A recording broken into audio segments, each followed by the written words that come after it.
Je veux dire que le football est parfois cruel. Toujours pareil, difficile de reprocher des choses aux garçons dans l'investissement, dans l'idée qu'on essaye de leur inculquer aussi de produire du jeu.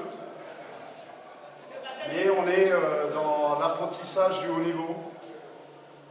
On le savait au début du tournoi, même si je vous avais trouvé assez dur à l'issue du premier match, face à une équipe qui nous était supérieure. Je pense qu'on est à des années-lumière au départ par rapport à ces nations. Je vais juste rappeler à certains les réalités, puisque le job des journalistes, c'est aussi de dire la vérité.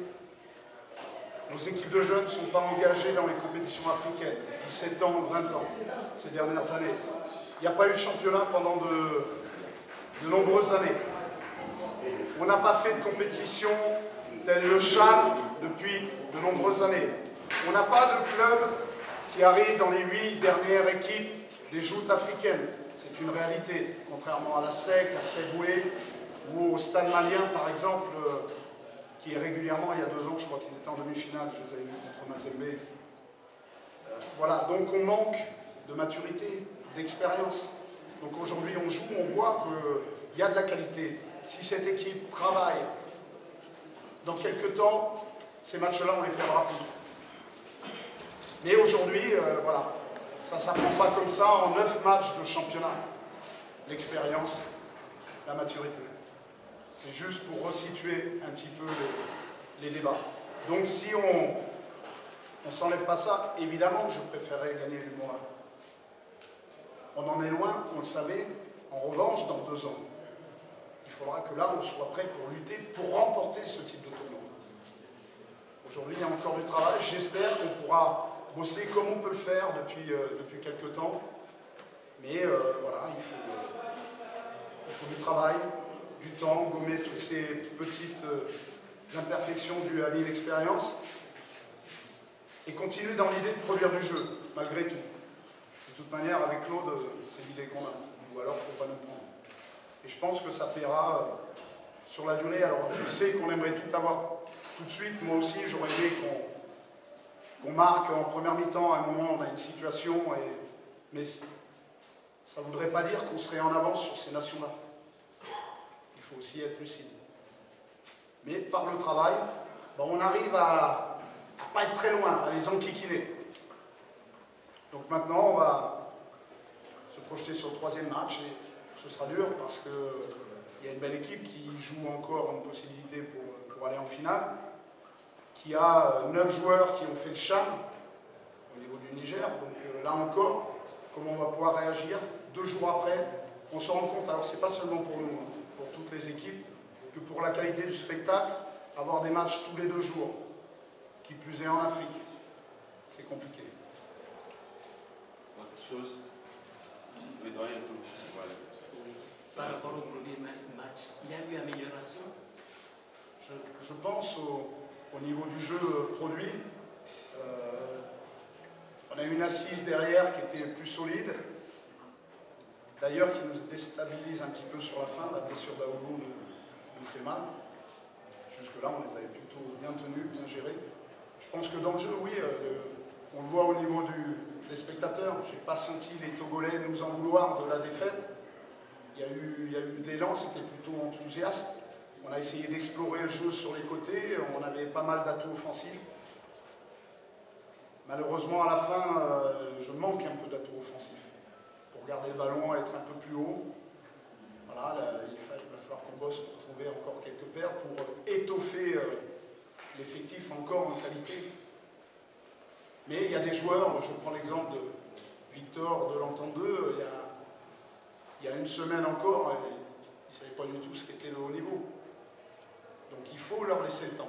Mais il y a un potentiel, assurément. Mais il faut qu'on l'améliore encore. C'est bon? Oui, Claude Sébastien, à la lumière de ces 2 matchs, on analyse clairement que le Togo manque de l'attaquant qui pourra faire la différence. Est-ce que vous n'avez pas de regret de n'avoir pas fait les choses comme cela se doit, notamment prendre cet attaquant-là, cet attaquant pour pouvoir marquer les buts? C'est ce qui est le plus dur de trouver les attaquants dans le football. Le talent, il est là. Les défenseurs ont 70 mètres devant eux. L'attaquant, il a 7 mètres 32 à trouver. Donc c'est plus dur. Après, voilà, il y a des choix. Je pense que quand on voit la prestation d'un Gazozo aujourd'hui, on peut se dire qu'il a passé un cap. Je pense qu'il faut leur laisser du temps et on va continuer à ce qu'on a trouvé à l'entente d'eux il y a quelques semaines. On va fouiner partout. On n'a pas eu le temps de voir toutes les équipes de seconde division non plus. Voilà, donc j'espère que dans les mois qui viennent, on trouve encore des talents, mais aussi, quand je prends l'exemple de la Côte d'Ivoire, ils changent le 9, ils font rentrer le 19 devant. C'est un bon joueur, il nous fait mal, mais parce qu'ils ont de la réserve. Nous, je rappelle que voilà, il n'y a pas de 17 ans, il n'y a pas de 20 ans. Pour trouver du réservoir, c'est compliqué. Mais bon, on va chercher. Coach, moi je vous ai bien entendu.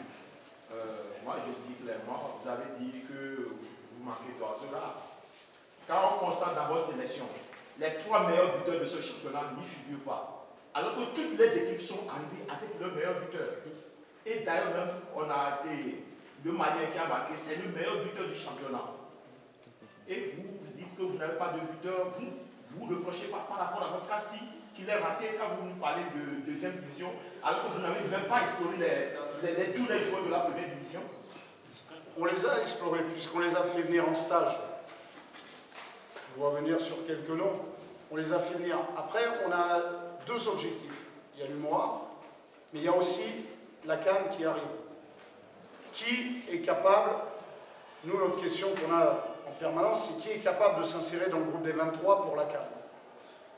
À partir du moment où on estime que certains, peut-être un petit peu plus aguerris que ceux qu'on a actuellement, mais n'ont aucune chance d'aller au-dessus, on essaye d'explorer d'autres pistes. Voilà. C'est toujours notre ambition, voir ce qui est bien pour le Togo, et pour le Togo à moyen terme. Voilà.